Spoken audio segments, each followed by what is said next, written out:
Hello there, BoBo the Bitcoiner is back. Today's subject, I guess, will be very interesting for everyone, and it is about prices, Bitcoin prices. All right. Okay.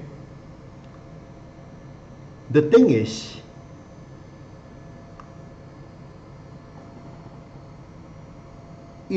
I believe by now we should all understand that Bitcoin prices at this moment does not really matter. That's why you will see that in all my broadcasts and articles, I seldom advocate when to buy or almost never suggest anyone to sell. It's most times, you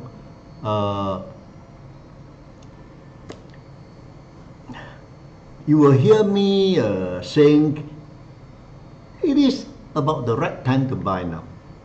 All right. And often I am tempted to suggest you to buy now when the market is down enough, all right, or the price should be already low already.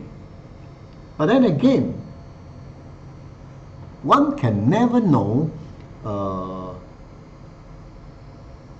through whatever narrative may come that into the market,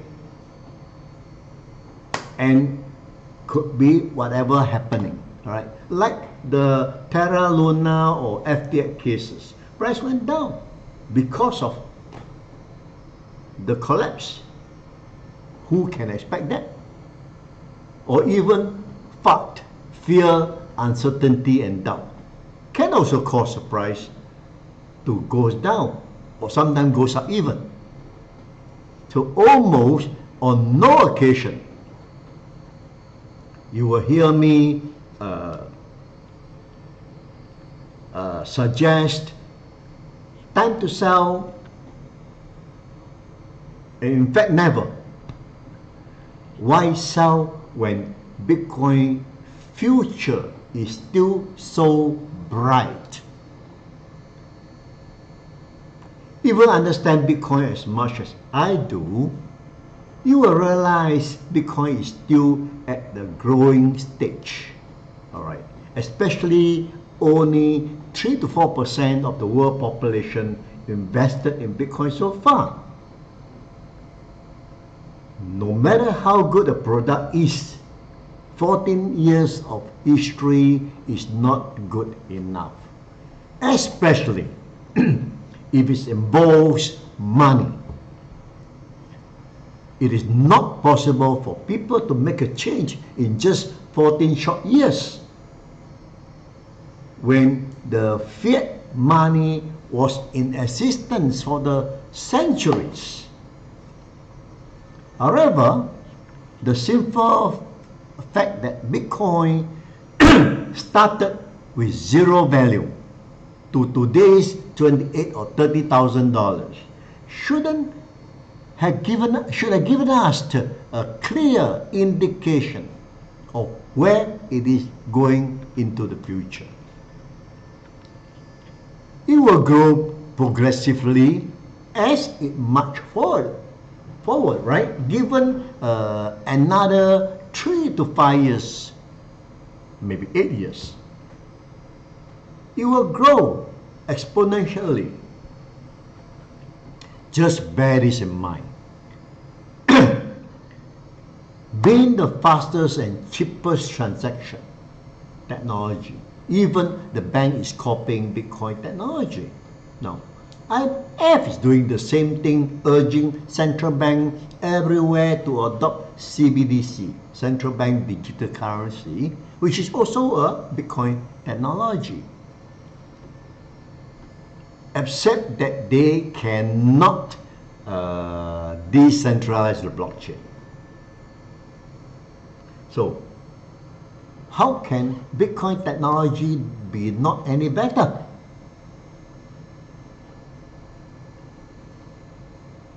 Being the safest and most secure network that cannot be hacked, even NASA, Pentagon, US Ministry of Defense had already been hacked. How not to trust Bitcoin network or decentralized blockchain, which is proven to be the most secure until now, and the most honest and true network which cheating or manipulation cannot even enter the system. Enter the system, anything that is not true or not correct is simply thrown out. That's it. All right. Banking and financial system are the most corrupted system known to human until now, and it's proven all over. Look at what's happening now in the banking system. How can we not believe in Bitcoin network? How? So think again, my friend. Why allow ourselves to be dictated by the powerful elites to tell us how to live our life, when it's proven time and again the top 1 to 2% of the elites owns more than 50% of the world wealth? Is this equality? Is this fair to the general overall population? We have been living under the human exploit for far too long now. We work to have a decent living. Right. We pay our due taxes. Yet at the end of the day, we still need to ask permission on how to spend our hard-earned money in the way we prefer or we like, as long as it is not illegal. For example, why can't I invest in Bitcoin at my own free will? I'm a mature guy, all right, and a reasonable and responsible to my family. I only invest in with my own spare cash, maybe 5 to 10% of what I can afford. It may be high risk, but it's also high return. So what? So far, history has proven investment is worth it. So what's wrong with trying, right?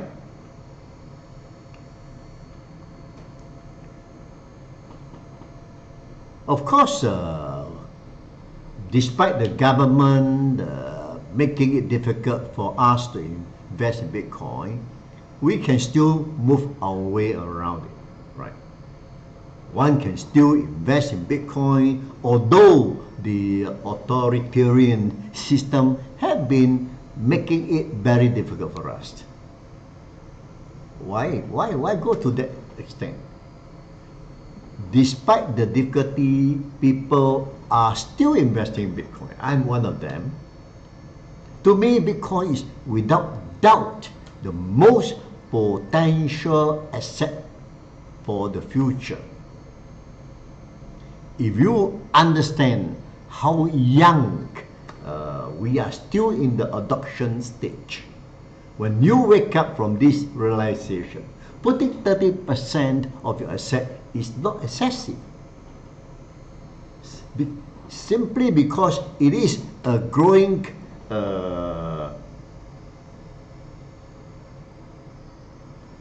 technology which is so good that the bank or even the government has to follow it, have to copy them. No, simple logic. Putting $100 today could have a high chance of giving you another $100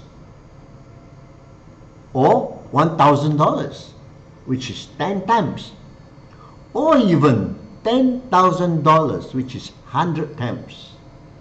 And history already shown us that Bitcoin went up by a few thousand times even. Who said it will never go up again? Well, especially when it's so young. When you make this calculation, you will understand that the risk is actually very, very small.